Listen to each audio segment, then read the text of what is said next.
Paul McCartney was born with the name James Paul McCartney on June 18, 1942. He was born in a city called Liverpool in England. His story of going from a regular working-class kid growing up after World War II to becoming a super-famous musician and world icon is amazing. It's a story full of never giving up, incredible talent, and big dreams. When Paul was growing up, his family really loved music. His dad, Jim McCartney, was a jazz musician who knew how to play piano and trumpet. His mom, Mary, had a job as a nurse taking care of sick people. Something really sad happened when Paul was only 14 years old. His mother died from a sickness called breast cancer. Losing his mom affected Paul deeply and made him very sad. Later in his life, this sadness came out in some of his most emotional and touching songs. One famous example is the beautiful song Let It Be, which was inspired by a dream he had about his mother visiting him. Paul's music journey really started when he met a boy named John Lennon at a church fair in 1957. John was really impressed because Paul knew how to tune a guitar properly and could remember all the words to songs. John was so impressed that he invited Paul to join his band, which was called the Quarrymen. This meeting between John and Paul would become one of the most important moments in all of popular music history. Working together, Lennon and McCartney created one of the most successful songwriting teams ever in the whole world. They wrote hundreds and hundreds of songs that became super important to an entire generation of people. When the Beatles came onto the music scene in the early 1960s, everything changed forever.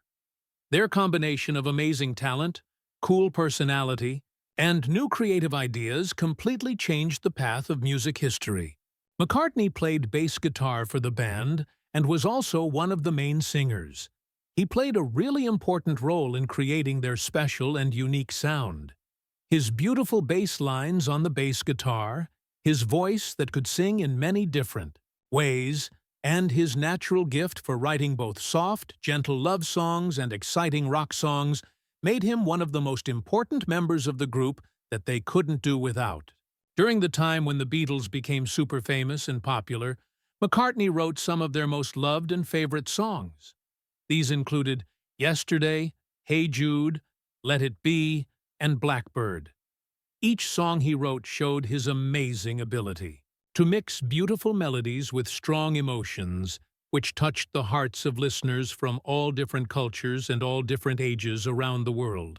While John Lennon often brought a more thoughtful and rebellious edge to their music, McCartney brought beautiful melodies and romantic feelings. This created the perfect balance that made the Beatles' genius so special. Even when the group started, experimenting with new and groundbreaking recording studio techniques and trying out brand new types of music, McCartney's artistic talent stayed at the center of how they evolved and grew. He was deeply involved in making albums like Sgt. Pepper's Lonely Hearts Club Band, which became a powerful symbol of 1960s counterculture and is considered one of the most praised and acclaimed albums in the entire history of music. After the Beatles broke up and disbanded in 1970, McCartney had to face the scary and challenging task of reinventing himself as a musician who performs alone. Even though there was enormous pressure on him and everyone was watching closely, he succeeded brilliantly and amazingly. His first solo album, called McCartney, had the classic song Maybe I'm Amazed on it. This was a heartfelt love song, dedicated to his first wife, Linda Eastman, expressing his deep love for her. Paul and Linda decided to form a band together called Wings. Wings achieved enormous success selling records and became very popular throughout the 1970s. They had hit songs like Band on the Run, Live and Let Die, Jet, and Silly Love Songs. Wings went on tours around the world, and their albums topped the charts everywhere. This proved that McCartney could succeed and do great outside of the Beatles. It made his legacy as one of the most successful musicians of all time even stronger. Even when he got into his 60s, Paul McCartney showed no signs of stopping or slowing down at all. His passion and love for music stayed as vibrant, alive, and unstoppable as it had been during his younger years with the Beatles. Instead of retiring and staying home or just relying only on his legendary past, McCartney kept touring the world. He performed in arenas that were completely sold out, filled with fans from many different generations. His concerts became big celebrations not only of his incredible musical history, but also of his creativity that never stopped. He became famous and well known for performing really long marathon shows. These shows often lasted nearly 3 full hours. During these concerts, he played songs from his entire career, from early Beatles hits like Hey Jude and Let It Be, to his solo classics such as Band on the Run and Maybe I'm Amazed. His energy on stage seemed to defy his age, meaning he had more energy than you'd expect from someone his age. He captivated audiences with his enthusiasm, humor, and ability to connect deeply with people who were listening. McCartney's touring schedule took him to almost every continent on Earth. He became one of the very few artists in history who could fill up huge stadiums many decades after they first became famous. During this same time period, McCartney also kept recording and making new music. This proved that his creative spark and ability to create hadn't dimmed or faded with time passing. In 2006, he released an album called Exi Cor Meum, Behold My Heart. It was an ambitious classical music album that showed his versatility and ability to compose many different types of music. This work was written in Latin and English languages.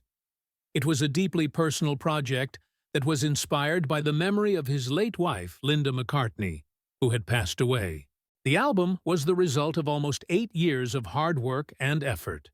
It reflected McCartney's growing fascination and interest in orchestral music and choral music sung by choirs. The album's first premiere performance took place at the famous Royal Albert Hall in London. It was performed by the Academy of St. Martin in the Fields Orchestra and the Boys of Magdalen College Choir from Oxford. Music critics praised the album for its emotional sincerity and melodic beauty. They described it as one of his most heartfelt works outside of the rock music genre. Exi Cor Meum not only earned McCartney a Classical Brit Award, but it also established him as a serious composer who was capable of bridging the gap between popular music and classical music. In 2007, McCartney went back to his rock roots with an album called Memory Almost Full. The album was filled with reflections and thoughts on life, aging and getting older, and nostalgia for the past. The record was partly recorded during the time when his marriage to Heather Mills was ending and dissolving. Because of this, the album carried both deep thought and strength. Songs like Ever Present Past and Dance Tonight captured McCartney's ability to balance being light-hearted and fun with deeper emotional insight and understanding. Many fans interpreted and understood the album as a meditation on death and mortality and what he would leave behind as his legacy. McCartney himself later admitted that some of the tracks were inspired by thoughts about his own life's journey and story. The album was also notable and special for being released under his new partnership with Starbucks's Hear Music label. This showed his willingness to adapt and adjust to modern changes in the music industry. The album received critical acclaim, meaning critics loved it, and it had commercial success, selling well. It debuted in the top 5 positions in both the UK and US music charts. Then, in 2008, McCartney once again reinvented himself and tried something new with Electric Arguments. This was a bold collaboration where he worked together with a producer named Youth. They worked under their experimental project, which was named The Firemen.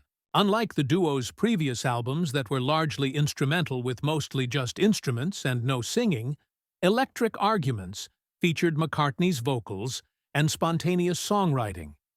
The songs were recorded quickly over just 13 sessions in the studio. The result was an energetic and adventurous blend, mixing rock, folk, and ambient sounds that surprised both critics and fans alike. Tracks like Sing the Changes and Nothing Too Much Just Out of Sight showcased a raw, improvisational quality that people rarely heard in McCartney's usually polished pop productions. The album received widespread praise from many people for its freshness and fearless creativity.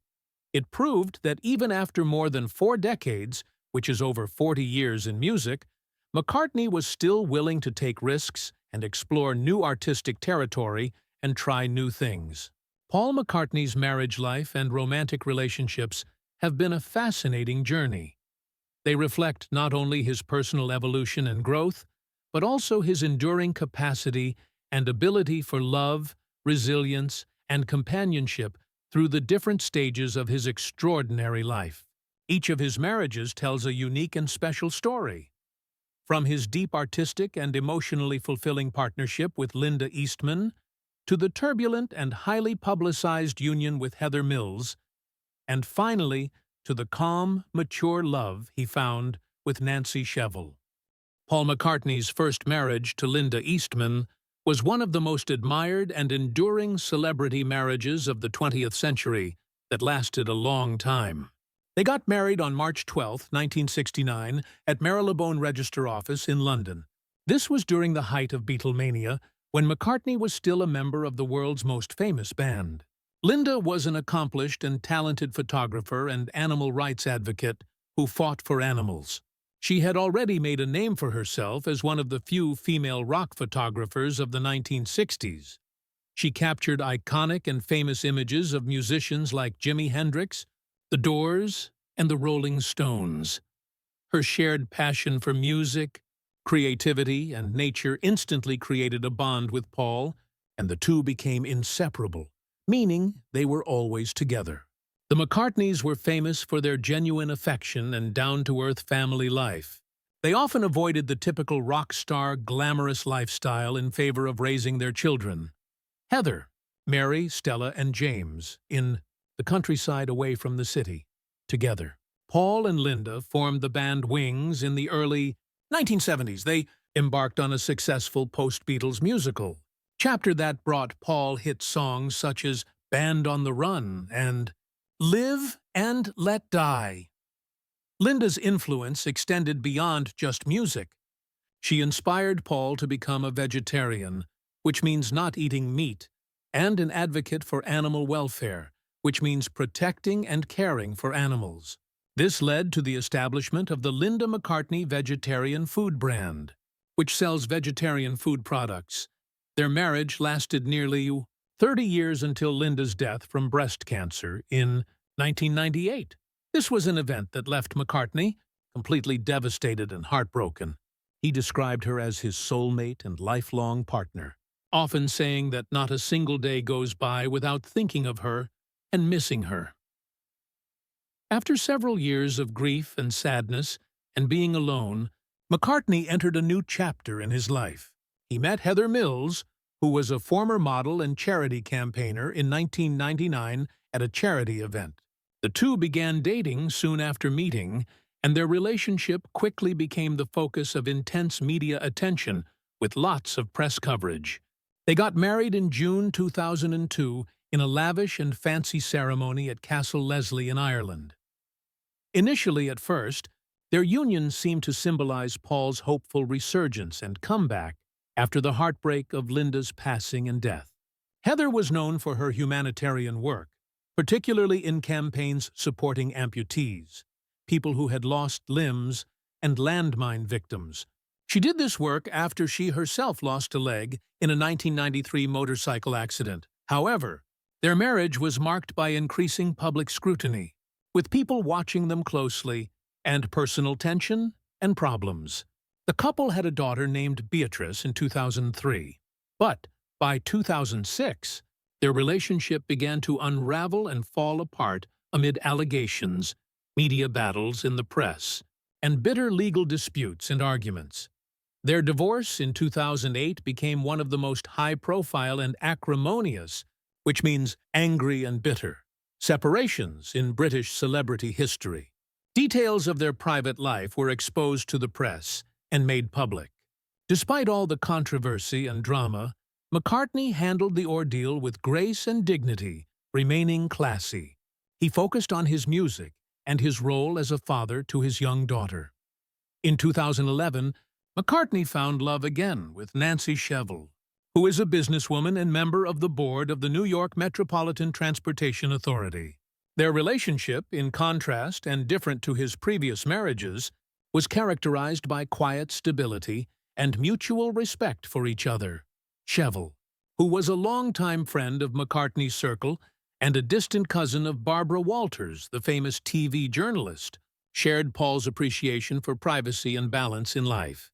They got married on October 9, 2011, at the Old Marylebone Town Hall in London.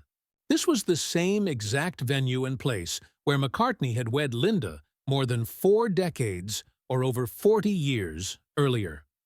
The ceremony was intimate and elegant, with just close friends and family. It reflected their mature bond and deep understanding of one another.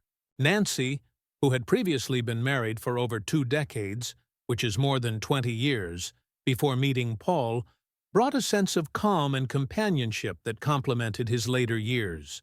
Their marriage has endured peacefully and lasted well. It's often described by friends and the media as one of quiet happiness, grounded in shared values and genuine affection for each other. At the age of 83, Paul McCartney has reached a stage in his life where thinking back and reflecting seems to flow as naturally as music once flowed through his guitar strings. With a career spanning over 6 decades, which is more than 60 years, he has seen friends, fame, and fortune rise and fall around him.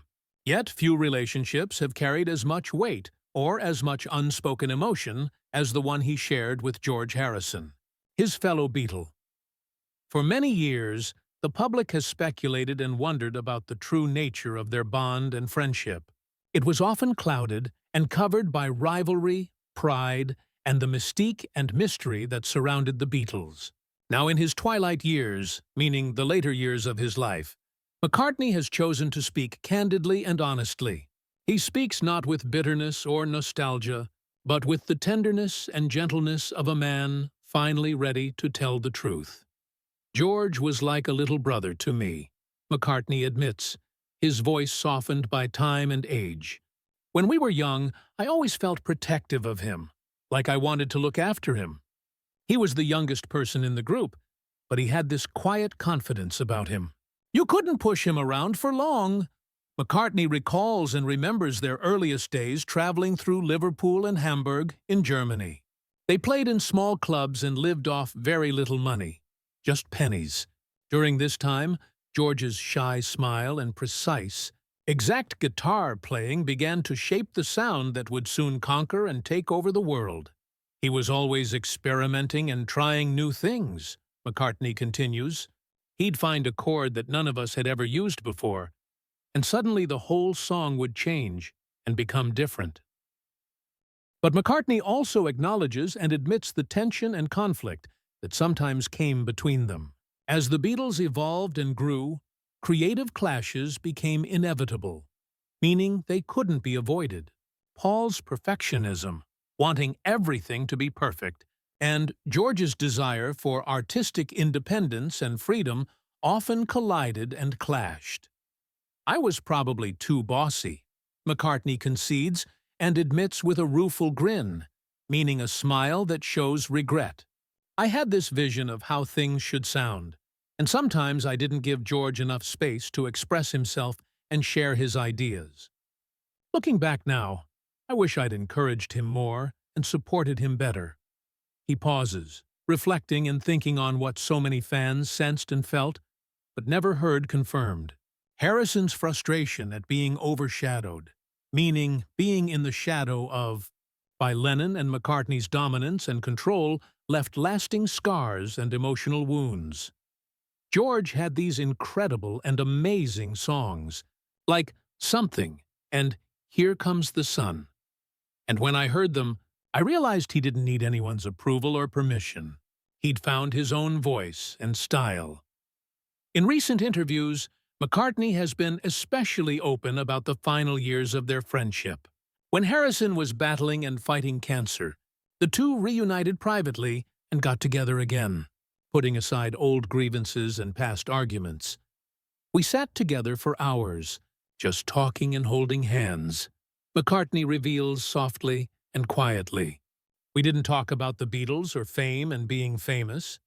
We talked about gardening, family, love, the real things that matter and are important. I could feel the peace in him. The moment left a lasting impression on McCartney and stayed with him. He admits it brought him a sense of closure, meaning a feeling of completion and peace.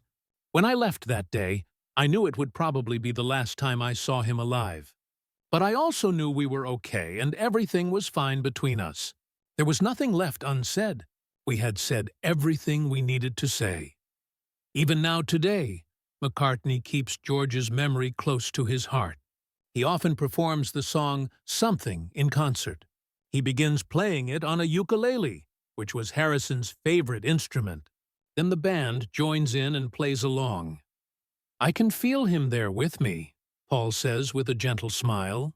It's like he's laughing at me from the other side, from heaven saying, "You finally got it right, mate." The audience can sense and feel that emotional connection too. It's not just a performance or a show, but a tribute and honor, a spiritual reunion between two brothers whose love endured and lasted beyond all the noise of fame and being famous. Reflecting on the decades, the many years since George's passing and death, McCartney acknowledges how deeply Harrison influenced his outlook on life and the way he sees things. George taught me patience and how to be patient. He taught me to slow down, to appreciate and enjoy things like a garden, a sunset, a simple melody. I used to rush through everything, always thinking about the next song or the next tour. George would say, "Just be here now, Paul." I didn't get it or understand it then, but I do now, at 83 years old. McCartney speaks not as a Beatle, but as a man who has loved, lost, and learned many lessons. His memories of George are no longer tinted or colored by the rivalry or regrets of his youth and younger days. They are softened by gratitude and thankfulness. I miss him every single day, Paul says. But when I play his songs, when I think of him laughing and having fun, it feels like he's still around and with us. He's in the music. He's in the air around us. In revealing and sharing this truth, McCartney doesn't just honor his old friend. He completes a circle that began in the smoky, smoke-filled clubs of Liverpool and ended in the quiet peace of forgiveness. For him, George Harrison was never just the quiet Beatle who didn't talk much. He was a soulmate, a musical partner, and ultimately a teacher who taught him important lessons. And as McCartney's own journey nears its closing act and comes toward the end, his words remind the world that love, even in its most complicated and difficult forms, is the truest and most real legacy that the Beatles ever left behind for all of us.